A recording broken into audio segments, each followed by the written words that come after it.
Today on the workbench is something really special. Inside this box is a Tamiya Porsche 959.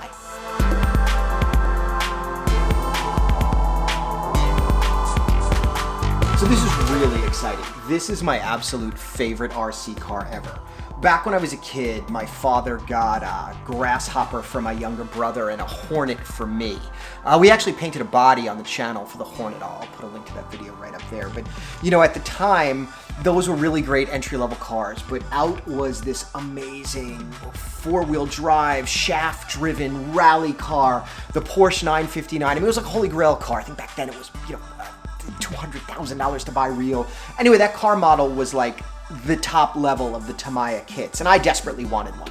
And, you know, I already had the Hornet, my brother the Grasshopper. So my dad, being awesome and getting us into this cool hobby, bought one for himself. I mean, I built it. My brother and I used it. I don't think he ever drove it. So good looking out, Dad, buying that car for yourself. Meanwhile, we got to do it.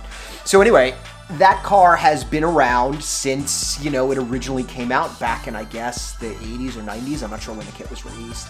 And it's in here with all of the original stuff. This box my grandfather made. He knew my brother and I were really into RC cars, and he was a woodworker, so he made this box for us to carry our cars in. And inside this is all the original stuff for my dad's Porsche 959. Now, he's moved to Florida with my mom, and, you know, this was lying around, so I'm like, hey, you didn't take that car, did you? It's still back at the house where my brother lives, so this is mine now. My brother brought it up, and he's like, you know what? You should get this thing running for the channel. And I'm like, yeah, we should. So I gotta be honest, I'm not sure exactly what is still in here. I know that it was put in the box many years ago and put away, so let's check it out. Oh, wow. So the first thing we've got is a rather dusty Magnum Jr. I remember this radio. This was the first, you know, wheel radio in the family. My dad got this for this car. Before that, my brother and I had stick radios. We've got extra tires. Look at this. We've got slicks. 1, 2, 3. It looks like I've got a set of slicks in here that look like they have never been used. We've also got a set of knobby off-road tires. Here's another 4 tires. I don't know what that is. Some sort of piece. It was $3.60, whatever that is. Here's another set of tires. They look like rally tires.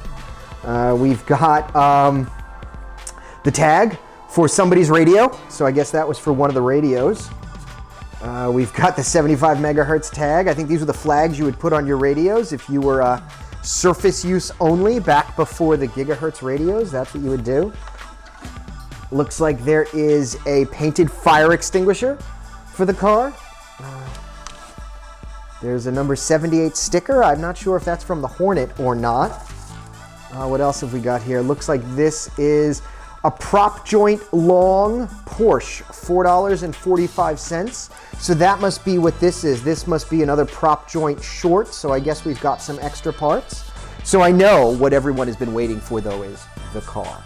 So let's take a look at this guy here. So here it is. It's a little banged up, but we have here a Rothmans Porsche 959 Paris-Dakar Rally.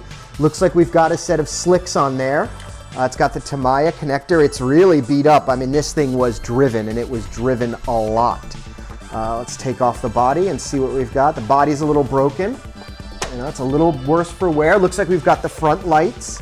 It's all painted there. You can see we might be missing a couple of little doodads and whatnot. There's the body, but take a look here. We've got the original car. It looks like we put a bumper on at one point, a piece of foam. It's got the original shocks. It doesn't look like there's any oil still in them. We've got the Futaba receiver.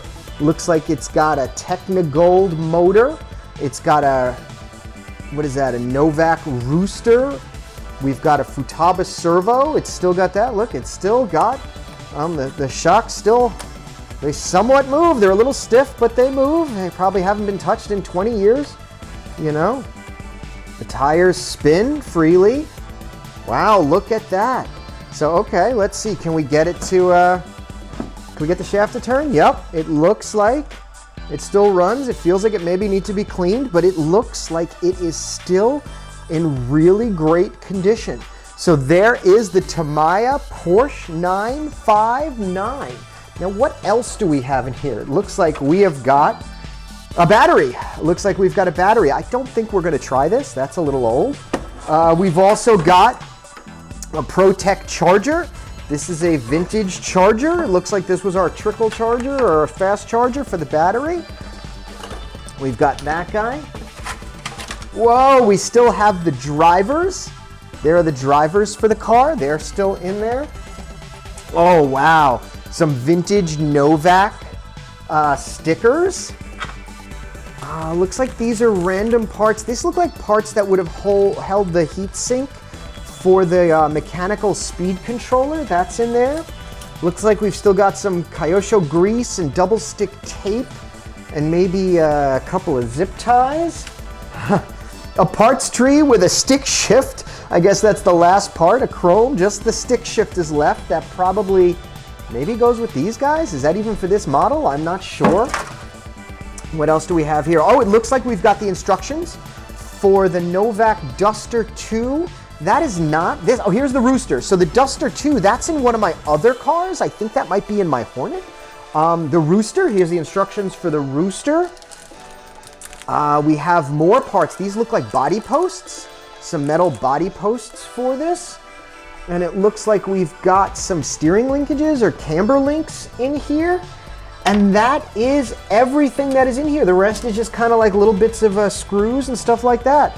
So this is our vintage Tamiya Porsche 959.